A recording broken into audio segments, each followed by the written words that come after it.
Hi, I'm Kate. And I'm Paul.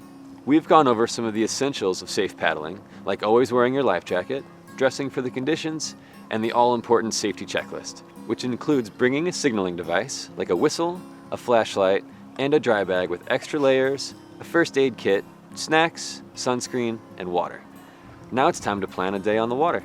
We all want to get out there and start having fun, but a little bit of trip planning can really help you avoid mishaps and make your day much safer and more enjoyable. It's never a good idea to paddle alone, so invite a friend or two, or consider joining a trip organized by your local paddling club or shop.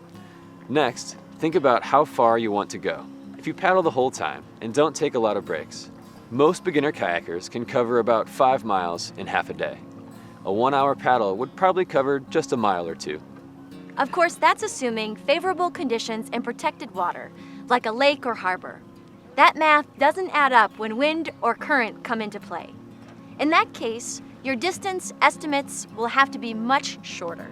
Now do your research. Use maps or a guidebook to plan your route, and ask about good trips for beginner kayakers at your local paddling shop.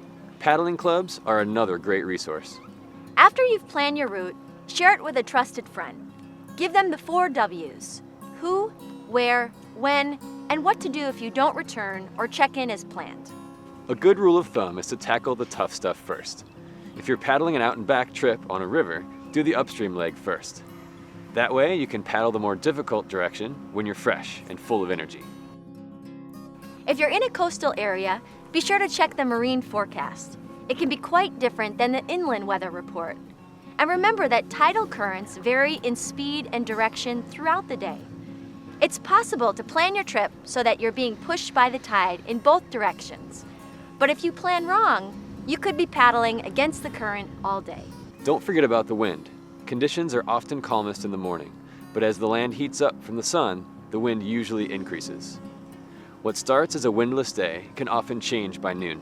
Finally, make sure you take into account when the sun will set, so you have plenty of time to get back before you lose daylight. The more you plan your paddling trips, the more this will become second nature. So get out there and practice. And remember, be smart, be safe, have fun.